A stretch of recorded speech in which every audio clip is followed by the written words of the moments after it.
Alright.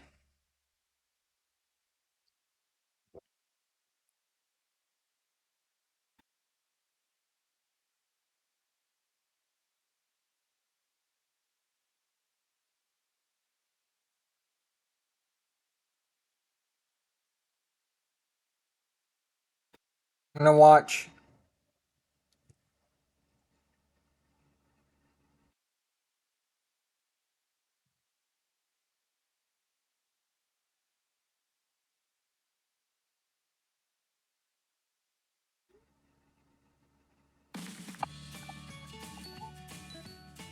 Whoa, look at that. Country boy with 1.48 million subs. Holy crap. Brother, what?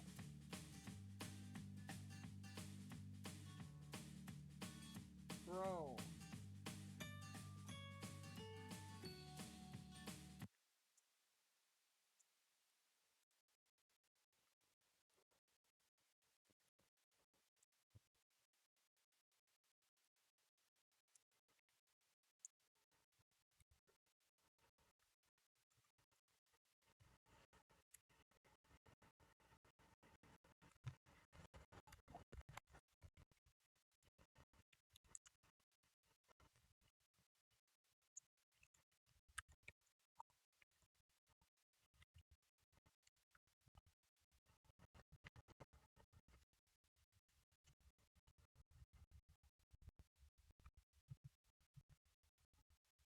So cool.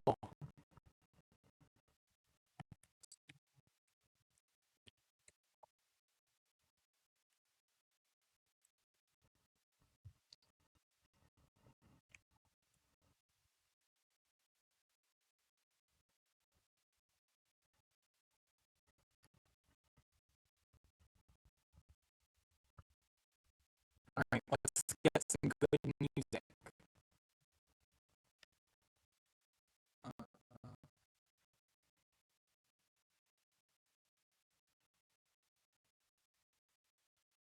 that was a cool song, by the way. What was it? It's probably copyrighted, but it was the smell of Switch to spring. Chrome to load your favorite sites fast, so you can browse with ease. Fast, safe, yours.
hanging off the weekend what?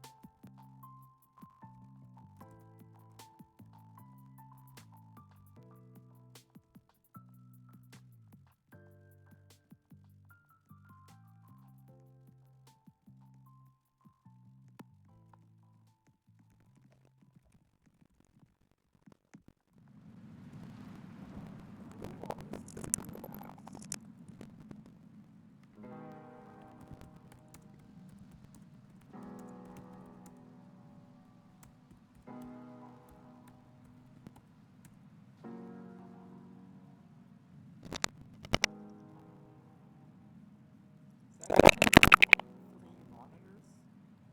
Can you have three monitors? Oxley, can you have three monitors?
You were in a raid?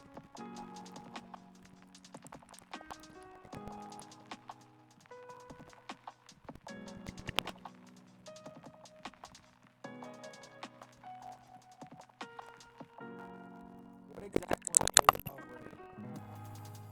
Is that just a party? Like it doesn't work for a party? Like how Xbox has parties? You just doing raids with other people.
Oh, wait, did you know that Chick-Fil-A does ice cream floats? There is an ice cream float. You can get any of the drinks with ice cream.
instant uploads and premium and quality everything. So now he can talk about advantages. So I don't. I'm just doing this like normally. Like a person who doesn't spend Robux on it.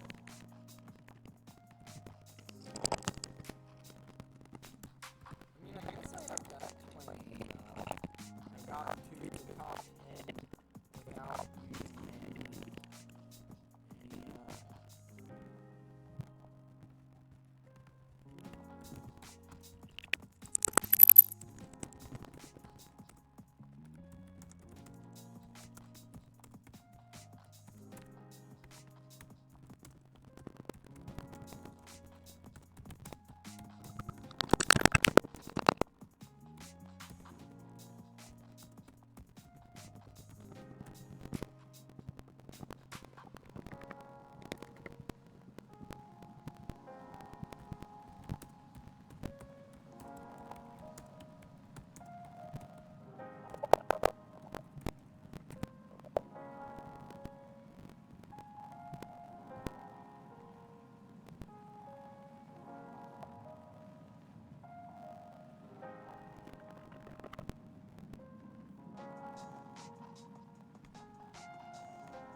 So, you ready to watch about Tabaritsky?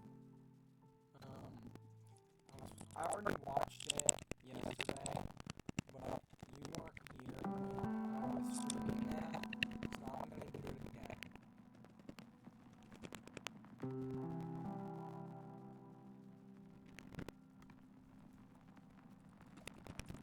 As evidenced by Spartan 761.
Alright, Louisiana Voodoo is next. That is the same thing. Show you how kind of scary it is. That's the same ideology or religion that the guy in The Princess and the Frog uses. He's a voodoo guy.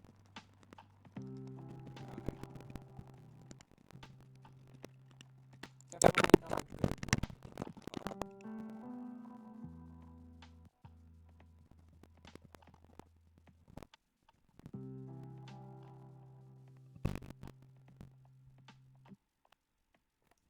Hey, country boy. Oh, did you, thanks for following. I'm assuming it's,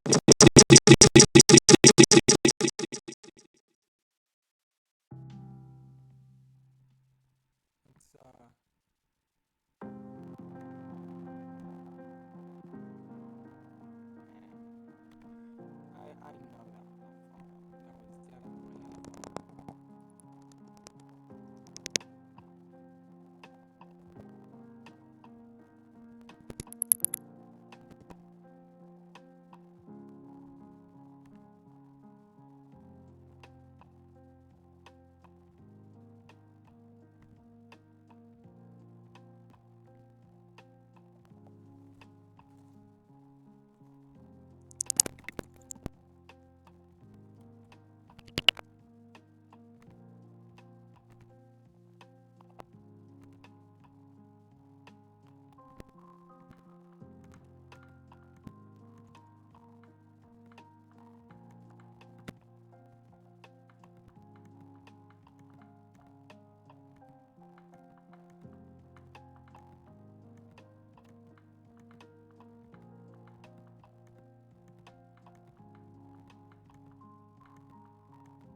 Went 2 episodes talking about fairly positive people, so naturally the status quo must be restored. Let's talk about Oscar Derlevanger. He was possibly the worst human to ever exist, and made the rest of the SS look like fucking sugar plum fairies by comparison. If anyone deserved to be strung up, flayed alive, and covered in salt, it was this bastard.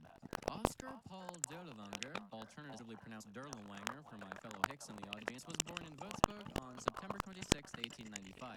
Fuck all is really known about his early life, which happens to make mine difficult, so we're just gonna skip ahead to the part where shit gets a little more clear. In 1906, he graduated high school in 1913, enlisting in the Württemberg Army that same year. Naturally, his career progression brought him straight into the war to end all wars. Hello?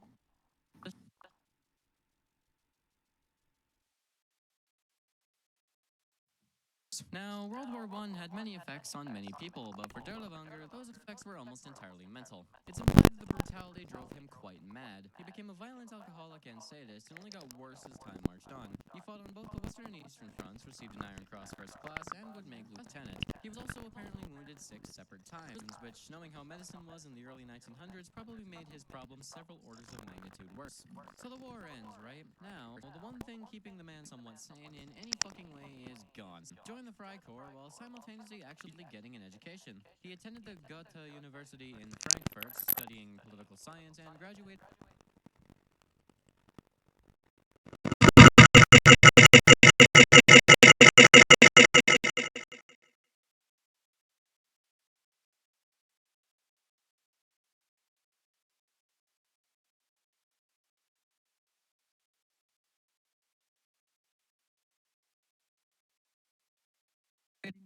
1922 with a fucking PhD. There's a timeline out there where this guy decided to be an influential political theorist rather than a nutcase. In 1923, he would join the Nazi Party and the SA, later also joining the SS. He jumped around jobs, probably helping fund the Nazis through embezzlement in the process. As you know, the Nazis came to power in 1933, and Derlevanger would get a low-level bureaucrat job before being almost immediately arrested for a not insignificant amount of tomfuckery. Firstly, him illegally owning firearms and all that embezzlement.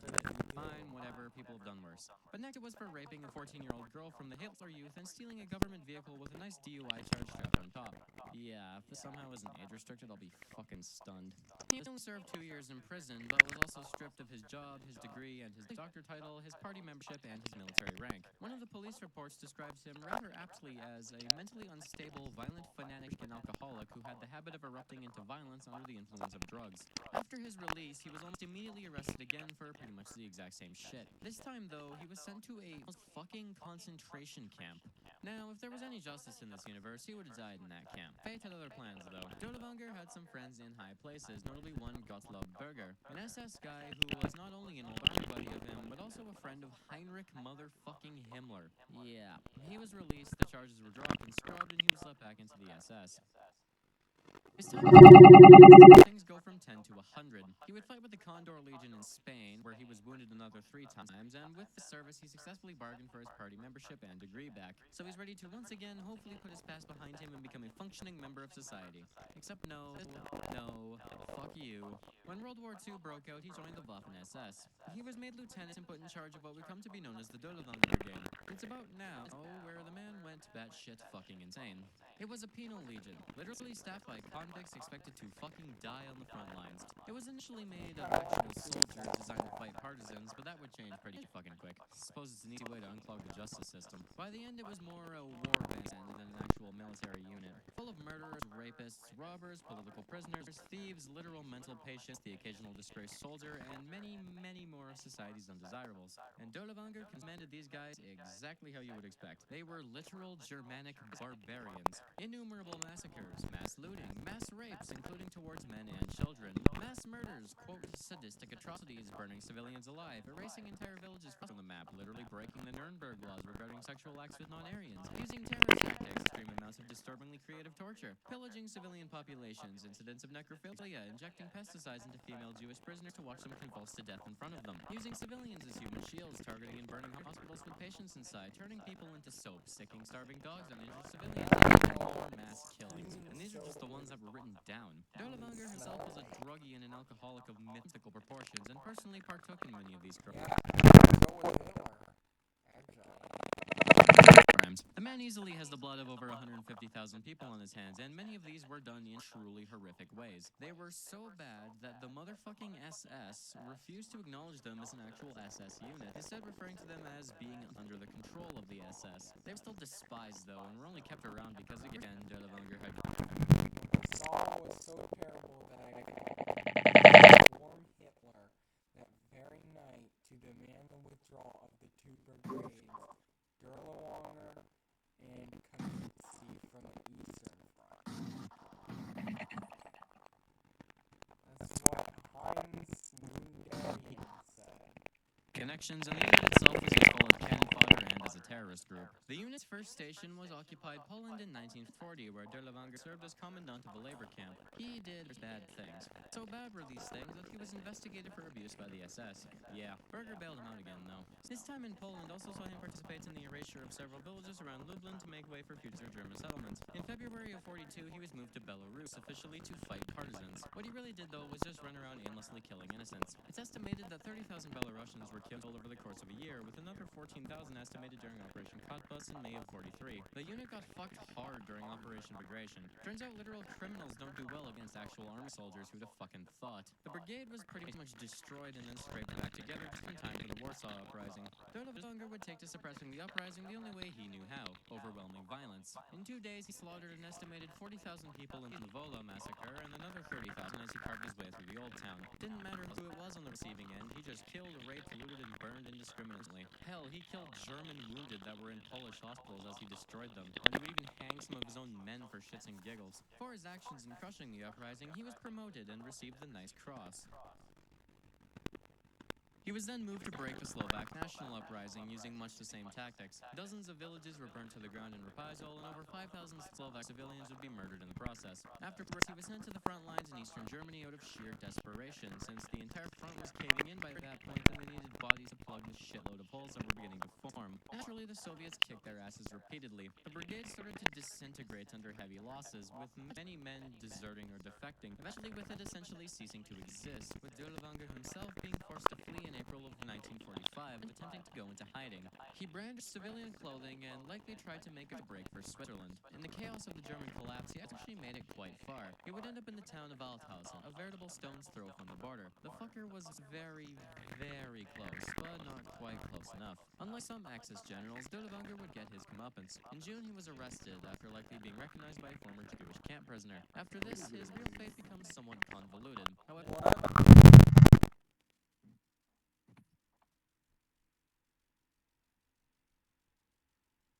What? It's up when you get a rain.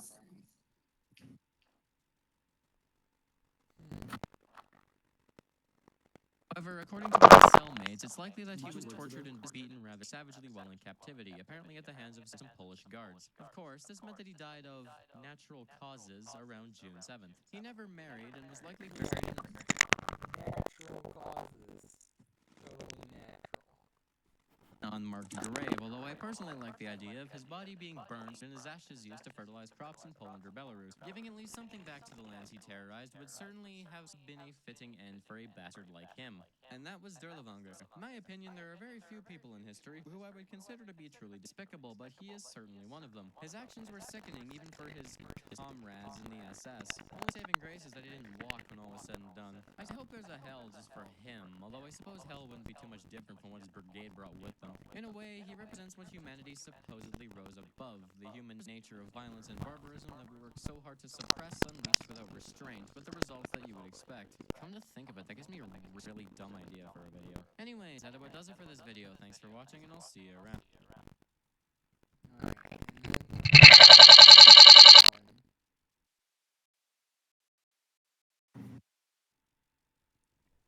Y'all remember Spy Kids 4? A prominent Russian politician forced to flee after the Civil War kicked off. He spent his time in exile holding lectures and publishing little newspapers and encouraging the white movement to do its thing. Well, for one reason or another, probably because he was a liberal and thought monarchism was kinda cringe, Tabby and Bork fucking hated the guy. So much so that they plotted to assassinate him. On March 28th, 1922, the pair made their move. They took a quick jaunt to Berlin and went to wherever the fuck the bell was at. I don't know, literally everywhere I look gives a different fucking answer. But a political conference that happened to be at the hall of the Berlin Philharmonic makes the most sense, so we're going to go with that.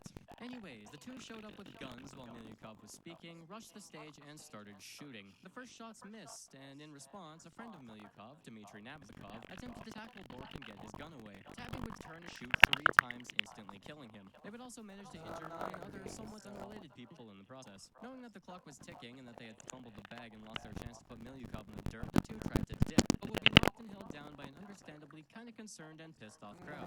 Now, as a bit of an aside, for certain fans of morally reprehensible degeneracy that may be in the audience, the name Nabokov's may ring a bell, because Dmitry Nabokov had a son named Vladimir Nabokov. But seeing one's father shot dead in front of them would naturally cause a bit of mental trauma. It is in this state that Vladimir would write a little book called Lolita.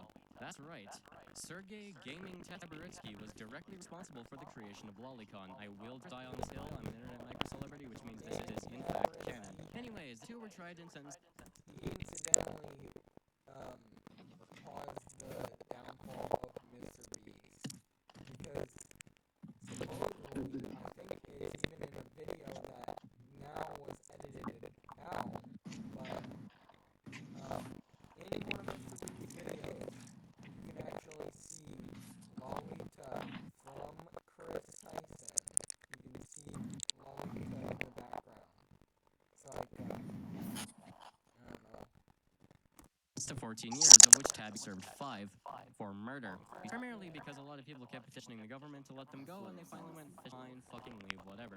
He first applied for German citizenship in 1932, claiming some Baltic German ancestry through his mother of all people, and that he was a hard-working dude just trying to pass the time and make his way in the world. In every version of his story, his Jewish ancestry was rigorously scrubbed in favor of a noble German mother and a father that didn't exist. He said he was in the Tsar's army and made lieutenant, collaborating with the Germans in the Baltics against the Bolsheviks, getting captured by the Ukrainians, then released by the Germans with him tagging along. This application was rejected because not enough time had passed since he had come to the country. He petitioned again in 1933 after the Nazis came to power, this time completely changing his story. This time he was a pure-blooded Aryan who had fought with a Siberian artillery regiment and deserted because they were not racially pure enough for him. He fought the Bolsheviks and was barely able to escape the noose multiple times before again being captured by the Ukrainians. Much of the whole I am comically anti-Semitic stuff comes from this version of events. No longer was he just a hard worker who got a little unlucky, but it was the leftists and the Jews and the Freemasons that were fucking him over. So yeah, literally every part of this guy's life could be totally made up.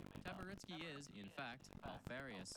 His applications kept getting rejected, and every time he kind of just made them more vitriolic towards the Jews, the communists, and just about anyone who he thought the Nazis didn't like. He said he joined the SA at one point and would go as far as to personally write Joseph Goebbels and say, "Pretty please with cherries on top." I guess they got sick of his bullshit after a while, so they said fine. Tabby married Elizabeth von Knorr to seal the deal, and in 1938 he got citizenship and joined the Nazi Party. Yay for him, I guess.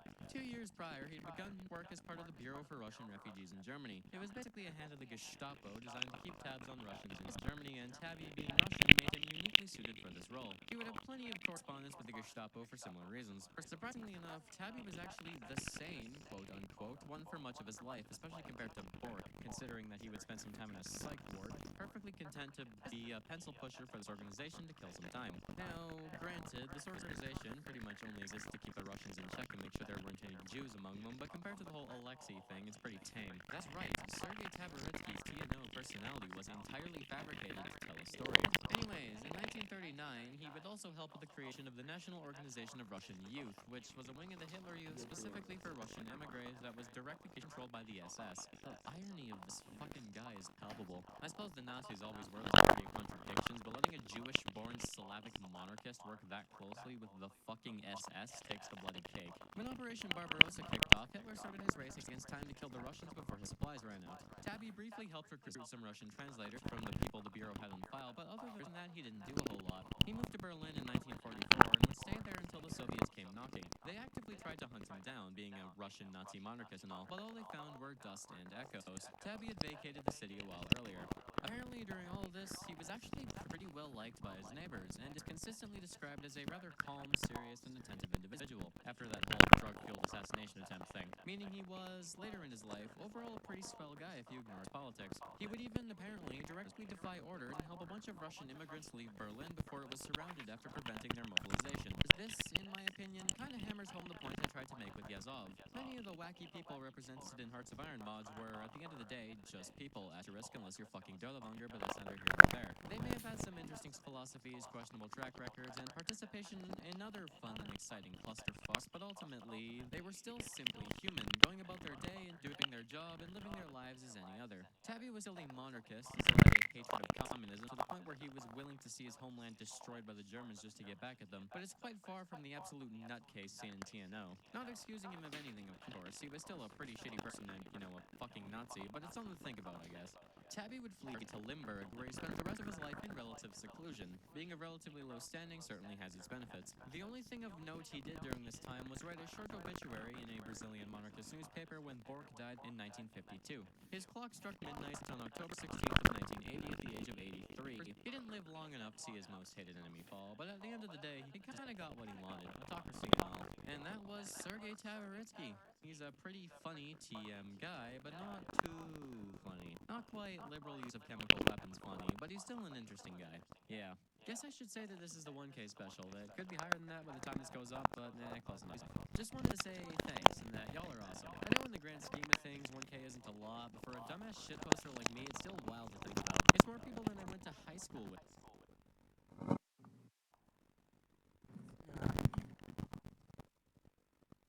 Let's see. There's another big. What's a short video? Let's see.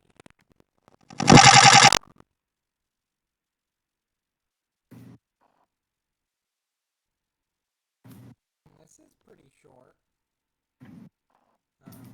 Konstantin Rodzavsky.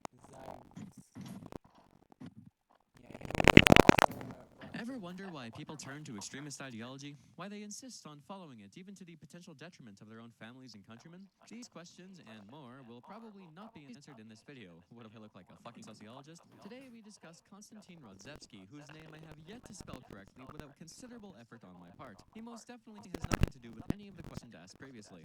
Definitely. Konstantin Vladimirovich Rodzavsky was born on August 11th, 1907 in Blagoveshchensk, way the fuck over in the far east of Russia. The family was decidedly middle class, which may be surprising considering Siberia, but they were actually kind of chilling. His father had a diploma in law and worked as a notary, so things could definitely have been worse. He grew up in a household with a younger brother and two sisters, and as with the vast majority of people I have talked about, his childhood was quite normal, attending school and doing normal child things. The only thing of note is that he apparently joined the Communist Youth Union at some point. Yeah. He had no intention of remaining a communist, though, because in 1925 he jumped across the Amur River and fled to Manchuria. He apparently did this without his family knowing, which, I mean, kind of a dick move, but whatever. It's also not exactly known how he got across the river in the first place, or why he wasn't stopped at any point. Or keep this in the back of your mind, it would be surprisingly important later. His mother's attempts to convince him to come home were unsuccessful, so Rodzavsky settled into a city that you may be familiar with called Harbin in northeastern Manchuria. His choice makes a lot of sense. It's just far enough from Russia for them to have no say in things, the local authorities were very anti-communist, and it was already full of a shitload of Russian expats, so he would fit right in. In 1928, his father and brother also made the run to Harbin to flee the communists, notably leaving the women behind, who were arrested by the NKVD and either killed or sent to labor camps. Off to a flying fucking start with this guy, eh? While in Harbin, he would attend the Harbin Faculty of Law, which was a Russian emigre school in the city. Everyone there was a fervent nationalist because the Soviet Union was cringe, and this would reflect on Rodzewski by rapidly radicalizing his political views. Backtracking a little, a group of these nationalists in the school had founded the Russian Fascist Organization in 1925. The Nazis didn't exist yet, so their beliefs were modeled off of Benito Mussolini and his goons over in Italy. Naturally, Rodzewski joined this group because when the people who are teaching you have funky views, you tend to gravitate towards them. He graduated with a law degree in 1928, and the next year would get married for the first time. They would have 2 children, but tragically both would die when they were very young. With his new higher education, a seething hatred of the Soviet Union, and a shitload of anti-Semitism, Rodzewski was on the road to true gamerism. But the Russian Fascist Organization would become the Russian Fascist Party on May 26, 1931, at the First Congress of Russian Fascists. Rodzewski had risen the ranks rapidly, being a smart guy and everyone's favorite pupil apparently, so he would assume the position of General Secretary. As you may know, Japan invaded Manchuria that September, so the RFP almost immediately began collaborating with their new overlords. As a show of goodwill and collaboration, the Japanese put Rodzewski in charge of the Culture and Education Department of the Bureau of Russian Immigrants in Manchuria, a position he would hold until 1943. In 1934, the RFP formally merged with another fascist group, the All-Russian Fascist Organization. Why, yes, of course the Russian Fascist Organization is different from the All-Russian Fascist Organization. I'll have you know that who has a legitimate acronym is a serious point of ideological contention. This one was based in the United States and run by Anastasiy Vonsyatsky, who is 100%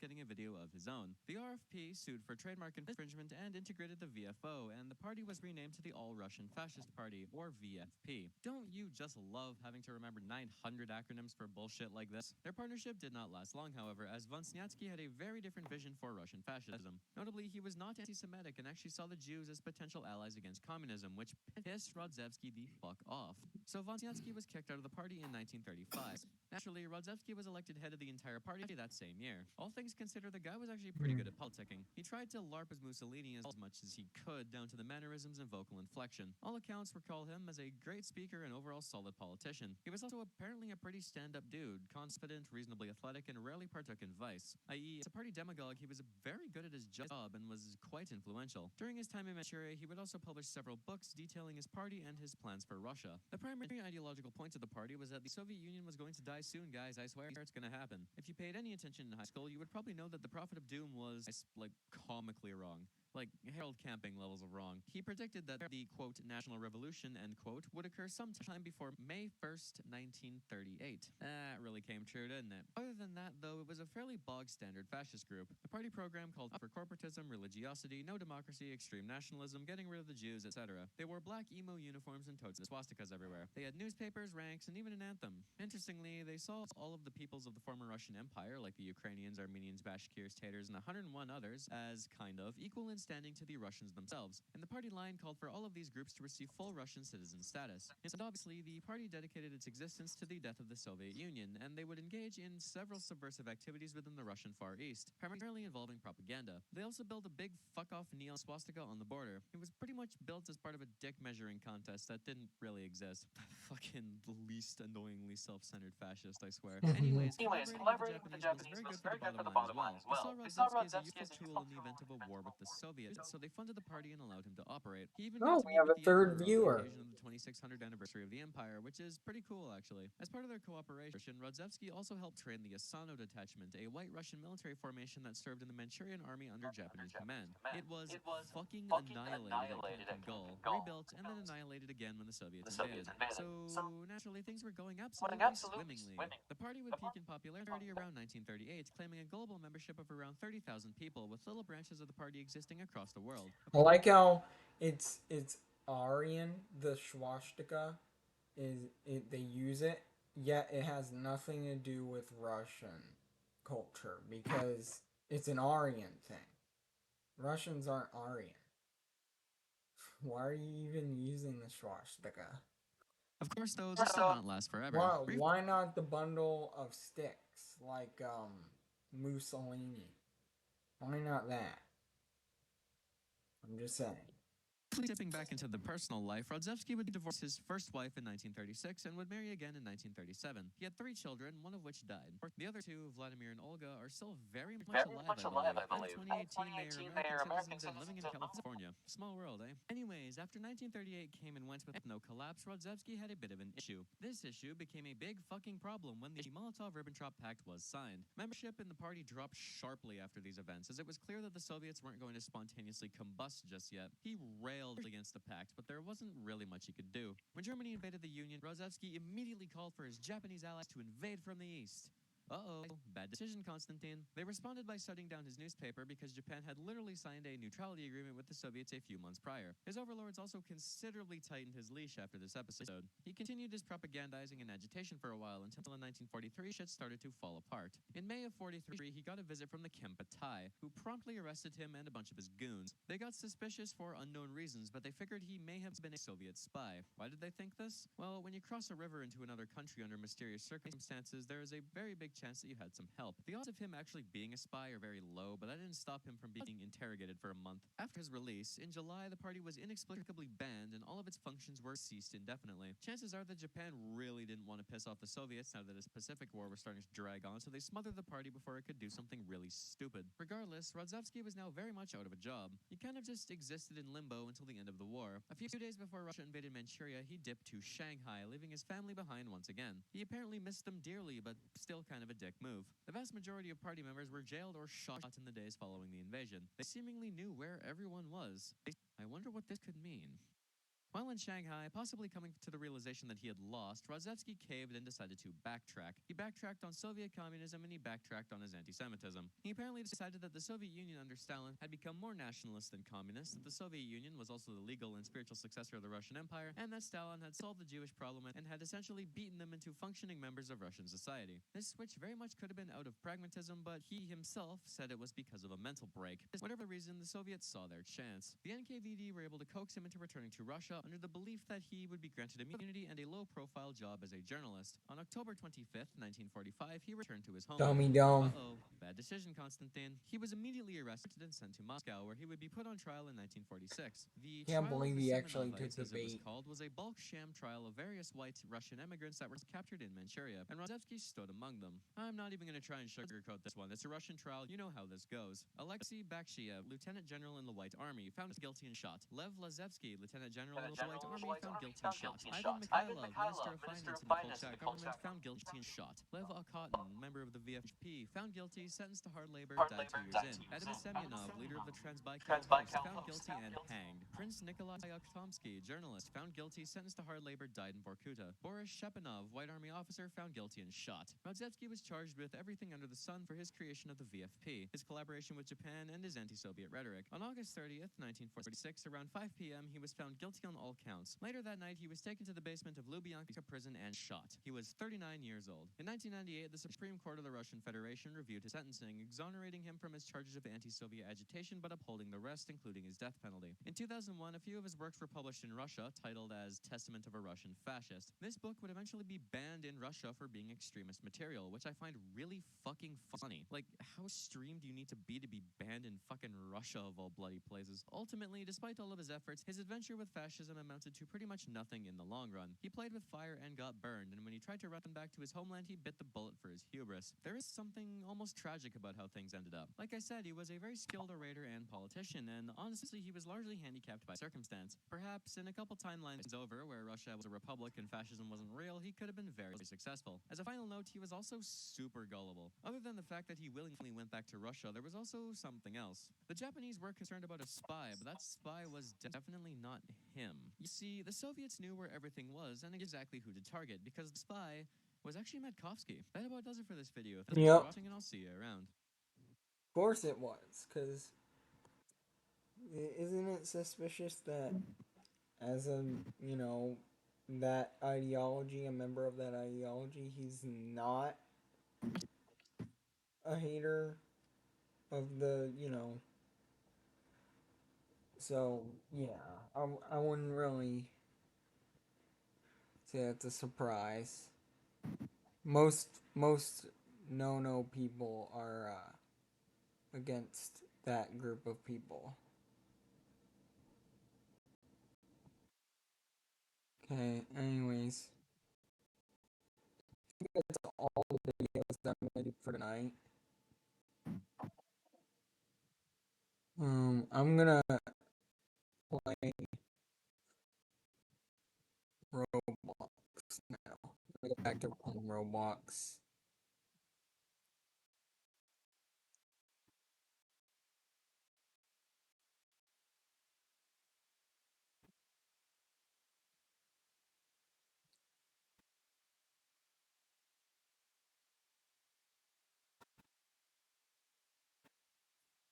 Alright.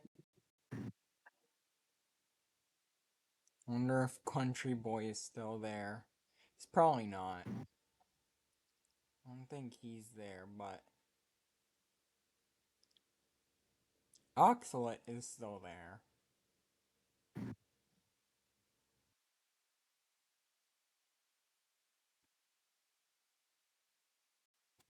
Well, I gotta ask Mom something. Mom.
the way,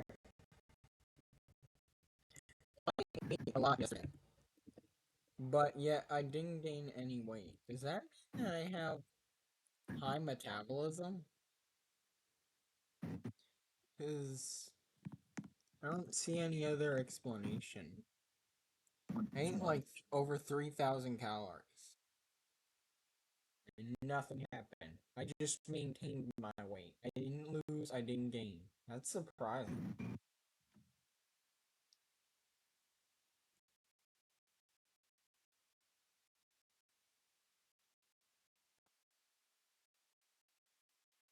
I don't know. It's, I had, how much did I eat today?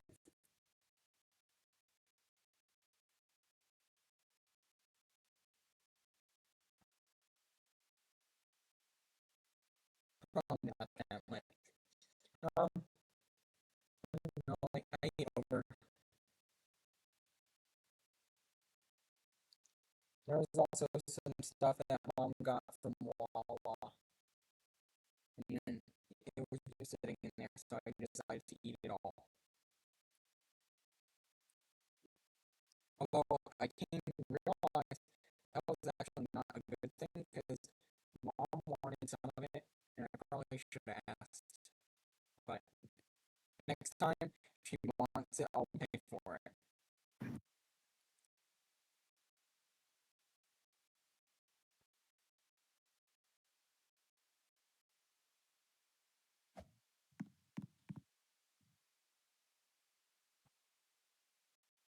Right now, we're doing a big sharing thing. We're trying to share portions of food so that she can have some of the food and I can.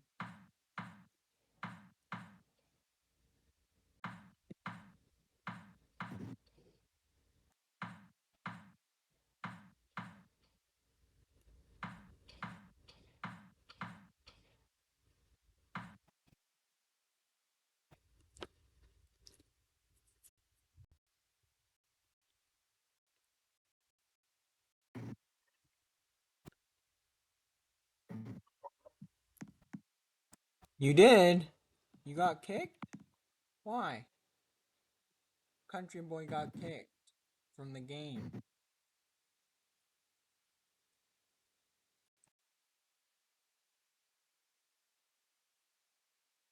Was it because of your internet connection?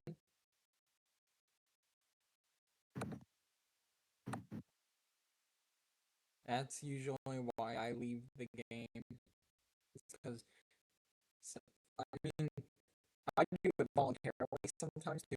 Like if you get a glitch where you can't like do anything with the E button, I usually exit. But yeah, it's weird. I don't know why you got kicked.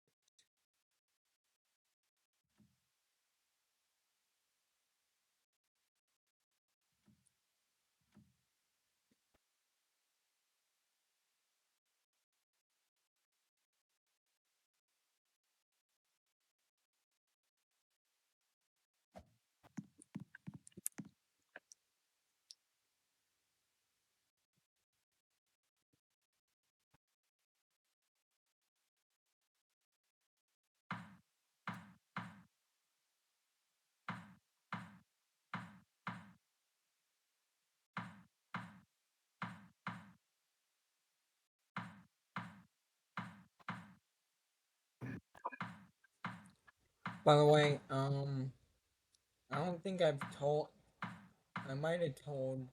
I know I told Oxalate about this, but you know, Chick-fil-A is going to have re-bring back the pimento sandwich and the banana pudding milkshake.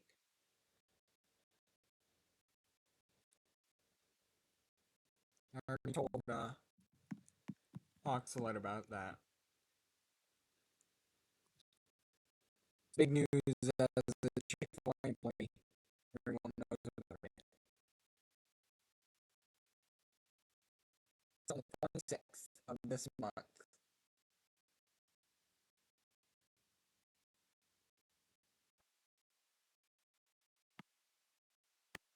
Ironically, the same day that I have to go to school, back to college.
I'll put all my blanket.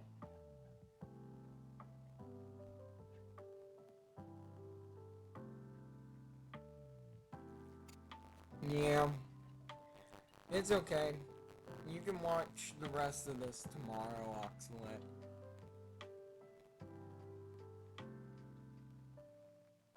Yeah, I'm not really gonna stream much longer either. I only have like 1.1 billion more, like 100 million more subs to go before my goal. Subscriber goal. Now only 60 million.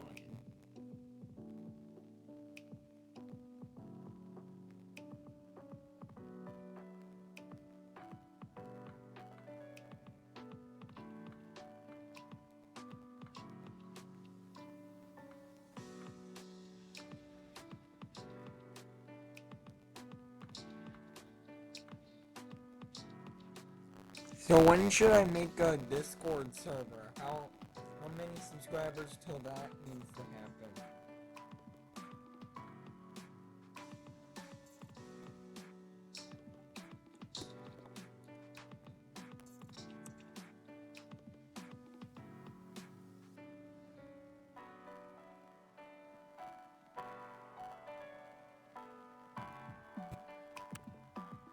Probably at least 100. Say.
Like only 30 million more until our goal.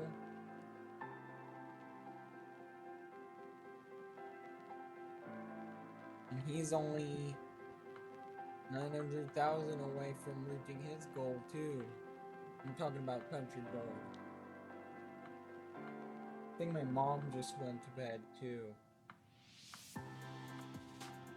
So yeah, I'm probably gonna go soon.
Yeah.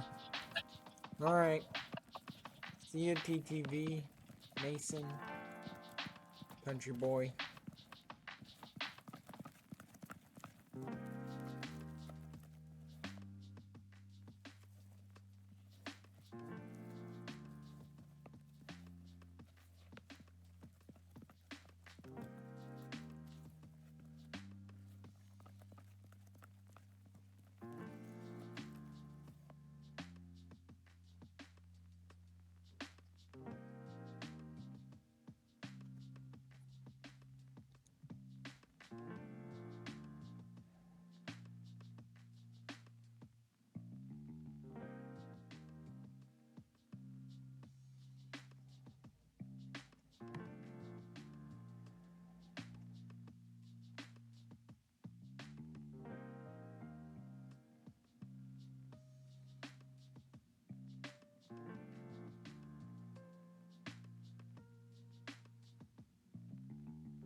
Alright.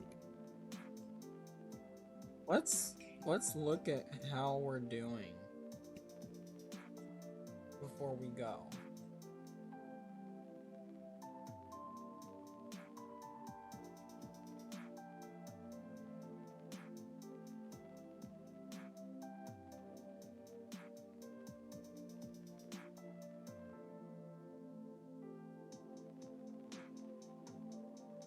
We have 649 billion views, 5 billion subscribers. Our most viewed video is 12.3 billion views. And we have 1 billion likes on that video.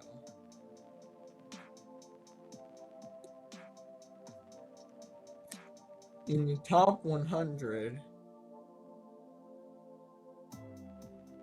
we are just barely behind Jiba 4213. So Zombie Guy is about to beat PewDiePie.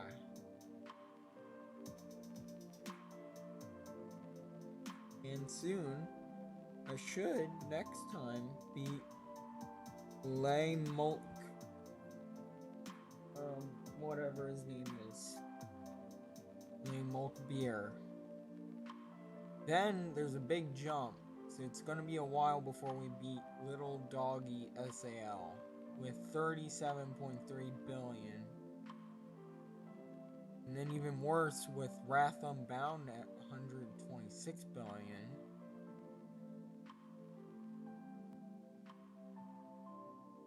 But yeah, we made it in the top 10 without using anything. I didn't use a thing except for what the game gives you. That's gotta be an achievement, you know? Hey, I may not be the best, but I'm one of the best. I didn't use anything. So, alright. That's it. Bye. I'll say bye. Bye.